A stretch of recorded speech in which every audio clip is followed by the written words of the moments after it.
So இன்றைக்கி weight loss பண்ணும்போது உங்களுடைய சென்ஸ் ஆர்கன்ஸோட எபிலிட்டி குறைஞ்சி போகிறதுக்கும் நின்று போகிறதுக்கும் நிறைய வாய்ப்பு இருக்குது. அதனால் ரொம்ப கேர்ஃபுல்லாக இருக்கணும்.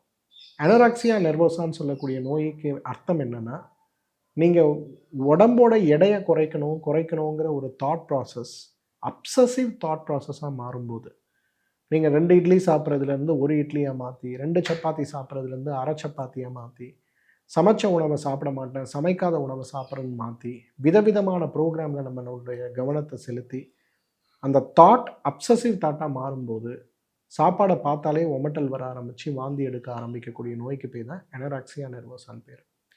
நீங்கள் கொஞ்ச நாளைக்கு முன்னாடி கேள்விப்பட்டிருப்பீங்க, கேரளாவில் ஒரு பொண்ணு வந்து இந்த ஃபாஸ்டிங் போய் அவங்க இறந்து போனாங்க. அதுக்கு அவங்களுக்கு ஏற்பட்ட நோயோட பேர் அனோரெக்சியா நெர்வோசா. பிகாஸ் ஒரு குறிப்பிட்ட நாளுக்கு பிறகு நீங்கள் முறையான கன்சல்டேஷன் இல்லாமல் ஒரு வெயிட் லாஸ்க்குள்ளே போகும்போது உங்களால் ஏன் சாப்பிட முடியலன்னு உங்களால் டயக்னோஸே பண்ண முடியாது. அப்போ எத்தனை நாள் நீங்கள் சாப்பிடாமல் இருக்க முடியும்? சாப்பிடாமல் எத்தனை முறை வாந்தி எடுக்க முடியும்? That will kill you. So அது கொஞ்சம் கேர்ஃபுல்லாக இருக்கணும். 4th important problem is insomnia.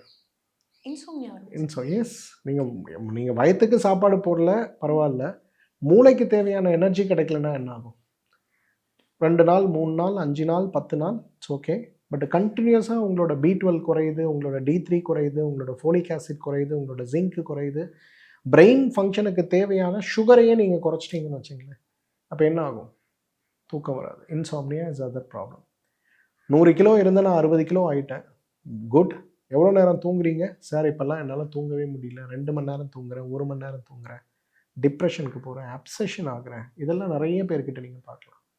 So weight loss அப்படிங்கிறது ஒரு ப்ராப்பர் மெடிக்கல் அட்வைஸோட நம்ம உடம்புல இருக்கக்கூடிய வெயிட் கெயின்க்கு என்ன காரணம், ஃபுட்டா, லைஃப் ஸ்டைலா, என்னோடய பாடி டைப்பே அப்படி இருக்கா, இதில் என்ன நான் குறைக்க முடியும், என்ன அளவு எவ்வளவு நாள் டைமில் நான் குறைச்சா என் உடம்புல காம்ப்ளிகேஷன் வராதுங்கிறத ப்ராப்பர் கைட்லைனோடு பண்ணக்கூடிய ஒரு ட்ரீட்மெண்ட் அப்படிங்கிறது இன்றைக்கி ரொம்ப ரொம்ப எசென்ஷியல்.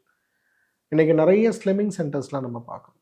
மெடிக்கலி அட்வைஸ்டு ஸ்லிம்மிங் சென்டர்ஸாக அது இருக்கான்னு கூட கேள்விக்குறியாக தான் நம்ம பார்க்கணும். ஸோ வெயிட் லாஸ் அப்படிங்கிறது தலைவலிக்கு ட்ரீட்மெண்ட் எடுக்கிற மாதிரி, முட்டு வலிக்கு ட்ரீட்மெண்ட் எடுக்கிற மாதிரி, குழந்தைக்கு ட்ரீட்மெண்ட் எடுக்கிற மாதிரி உங்கள் உடம்பை மரியாதையோடு ட்ரீட்மெண்ட் எடுத்துக்கொள்ள வேண்டிய ஒரு நோய் தான் இன்றைக்கு ஒபேசிட்டி. அதை ஞாபகம் வச்சுக்கிட்டா போதும்.